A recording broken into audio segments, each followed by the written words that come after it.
Rutherford Issues with Bryan Barrett on FM 101.9 and AM 1450 Murfreesboro, FM 100.5 Smyrna. Listen and watch at WGNSradio.com.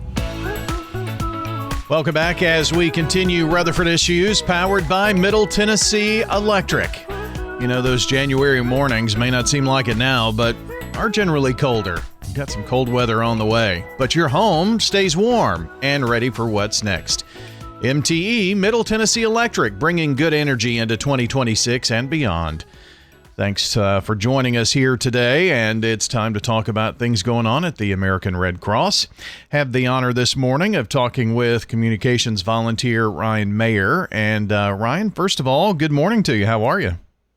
Hey, doing well, Brian. Thanks so much for having me. Absolutely. Good to have you. So, communications volunteer, how does one have such a position with the Red Cross?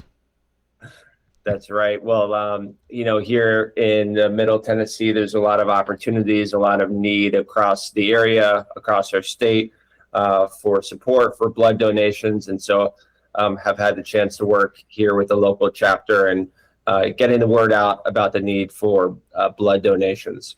Is the blood side where you primarily do your volunteer communications communications volunteer work? That's right. For the most part, it's an ongoing effort to raise awareness for blood donations. But of course, we also have a number of other efforts that the Red Cross is involved in to help here in local communities when there are disasters or fires. And so have had the chance to help play a small part as a volunteer here when communities are in need. Yeah. So communications volunteer, does that mean you yourself are a volunteer? Do you recruit communications volunteers? Are you communicating about volunteering? All of the above, really. Okay. Well, that's a good way to have it. So why be involved with the American Red Cross? What was your reason to decide to jump in here and work with the Red Cross?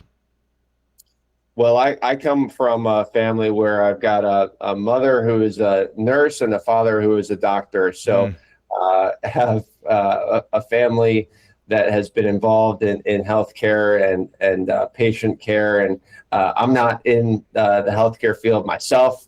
I went the business route, but have felt a calling to be able to, give back, volunteer, and try to help those who are in need. Especially, when we are in a situation now where the blood supply is definitely under pressure. So I just want to make sure that I understand that this is kind of a volunteer position for you, correct? It's a volunteer position for me with the Red Cross, but I'm also a donor. So I am a regular donor with the Red Cross, and so I have the chance to be a donor, but also to support the full-time staff across the region as a volunteer here. And I'm based in Nashville, Tennessee. Okay. Well, I know we're going to talk a lot about blood donations, and you've got it all here ready to go. But I did want to ask you about volunteering, because that is another key component. And John Mitchell, the executive director here at our Heart of Tennessee chapter of the American Red Cross, talks frequently about volunteering and how you can volunteer. But I think people fear that when they volunteer, especially for something like Red Cross, and maybe we have in our mind, well, we're going to be deployed to the next hurricane disaster zone, or, things like that. So maybe talk a bit about your experience as a volunteer first before we talk about blood donations, and really what that means and how that looks. Yeah, I'd be happy to. So I have a full-time job myself here in Nashville, Tennessee. And so, obviously when I got involved with the Red Cross volunteering about 5 years ago, I was interested in, how I could help, but what a volunteer opportunity would look like that I could fit into my schedule. Everybody's juggling personal and family and other commitments. And what I would say about the Red Cross is that there's a variety of ways that you can help as a volunteer, and the staff and your local chapter will be able to work with you depending on the time that you're willing and able to give, and also the skill set and the experience that you bring. You don't have to have a background in healthcare. You don't have to be looking to deploy or be in the field or respond to tornadoes or fires. There's all different ways that you can volunteer with the Red Cross, and I would encourage people who are interested or maybe thinking it's the new year, it's 2026, they're looking for volunteer opportunities or way to serve, to just be curious and to reach out. They can visit the redcrossblood.org website, which will help take them to their local chapter, local office, and their staff there that would be more than willing to explain and talk to them about what the different volunteer opportunities look like. We are talking today with the American Red Cross communications volunteer, Ryan Meyer. Ryan, being the communications volunteer, did you have a communications background? I mean, are you able to use your talents and bring that to your volunteer opportunity? I did. So I mentioned that I come from a family of healthcare practitioners, but I went a different route. Yeah. And growing up, always had an interest in writing, and went to journalism school, and came out of journalism school and pursued a path in communications. Worked in corporate communications, public affairs, and as a part of those career opportunities, did some emergency response work. And so I have a background in communications. And, when I moved here about 5 years ago, was right around the time that the area was just, reeling from the tornadoes and some of the storms that had hit. And it was, really clear to me that there was a need in the community, and also kind of a match with my background and my skill set to be able to play a role in helping to serve and helping people who were really in need. So that's sort of my story in terms of how I got involved with the Red Cross here in Middle Tennessee. That's really awesome. I know exactly the storms you're talking about. It happened in early March of 2020, and I think maybe only a week to a week and a half later is when all the COVID shutdowns began to happen. And man, what a time to be volunteering, and also a time to be cleaning up from storms and what that brought to the mid-state. So, and here we are now over 5 years later, and we're talking about blood donations with you. I'm sure that you think about all of that, and the last few years have just kind of been a whirlwind, I bet, just trying to settle in here in a new area.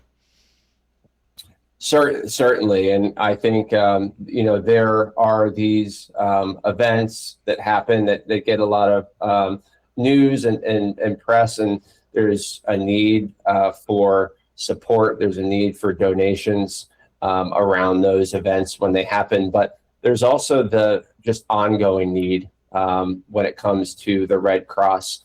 And this comes back to the blood supply. And so, even in days when there's not a terrible storm or tornado that's hit the area, there's people who are in our hospitals, our patients who are in need of care, and the Red Cross is on a constant basis working to provide support and resources to help those people who are in need in our local communities. Yeah, and this is how a great communications volunteer brings us to our next conversation. See, you're a born natural.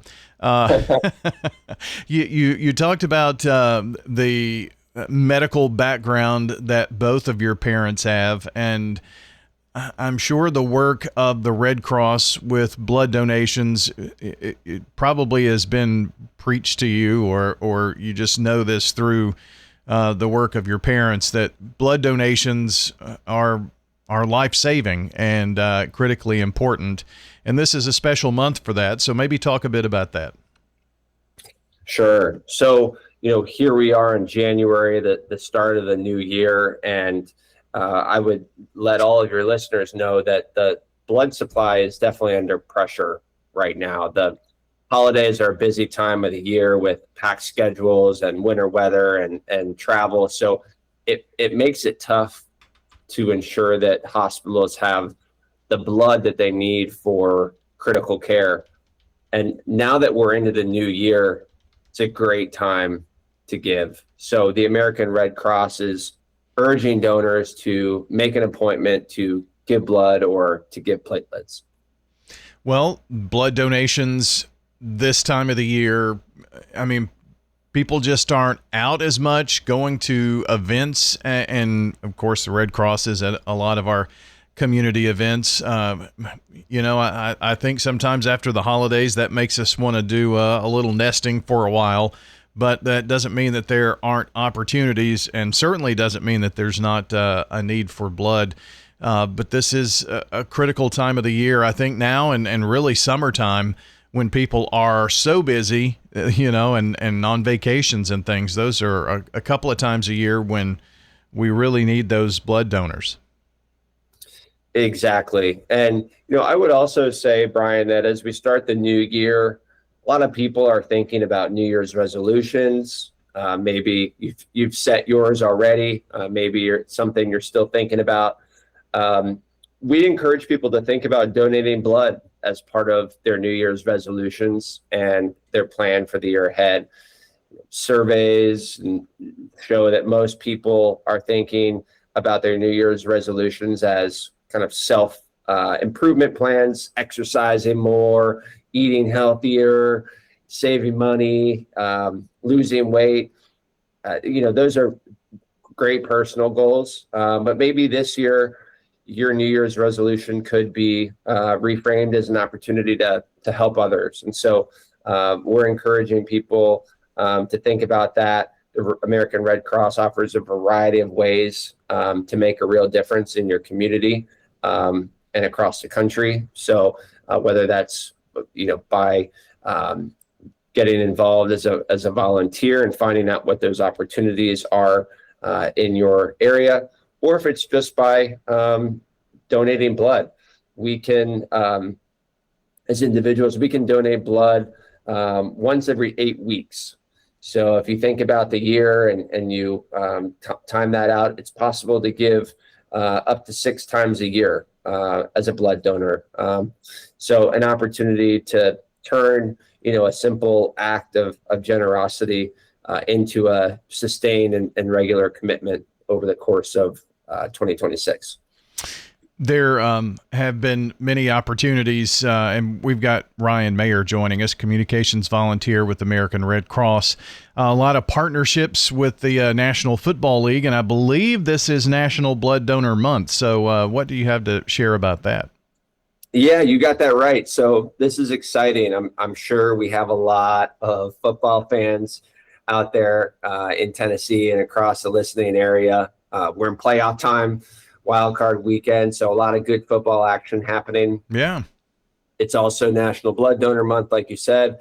So the American Red Cross and the NFL have teamed up, and it's a partnership to raise awareness around the need for blood donations and encouraging people to give as we kick off the new year.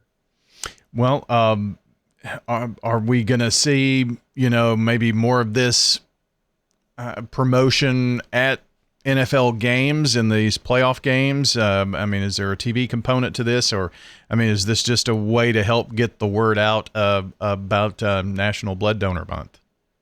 Yeah, this is a way to get the word out. It's an awareness campaign. It's actually the 7th straight year that the Red Cross and the National Football League have partnered to urge people to kick off the new year with a blood donation. And as a thank you to donors, anyone who gives between January 1st and the 25th will be automatically entered for a chance to win an exciting Super Bowl giveaway package for 2 people with Nice. airfare, hotel, accommodations, and more. So if you're listening, you can find out the full details of that on our website, redcrossblood.org/Super Bowl. And Super Bowl is not far away. It's in February in the Bay Area this year. So pretty exciting opportunity there. Give blood and you could win a trip to the Super Bowl. That's crazy. So that's neat. I'll be sure to put the link on our podcast when we get that up here in just a few. So Ryan, any final thoughts here this morning as we wrap up? I would just say to everybody who's listening out there and hearing this that we need your help. We're asking you to find time to give blood or platelets this weekend, next week, really as soon as you can. Wherever you are, wherever you're listening, there is a blood donation center nearby, and it only takes about an hour of your time, and it can save someone's life. And we make it very easy to get an appointment. You can use the blood donor app on our phone or your mobile device. If you don't have that, it's easy to visit our website, redcrossblood.org. Or if you just prefer to pick up the phone, you can call 1-800-RED-CROSS. That's 1-800-733-2767. And if everyone out there listening did this, it would make a tremendous difference. All right. Well, that's Ryan Meyer, the communications volunteer with the American Red Cross, joining us here on Rutherford Issues today. Ryan, thanks for being a part of the show. Thank you for listening in. And I'm Bryan Barrett. Until next time, take care out there.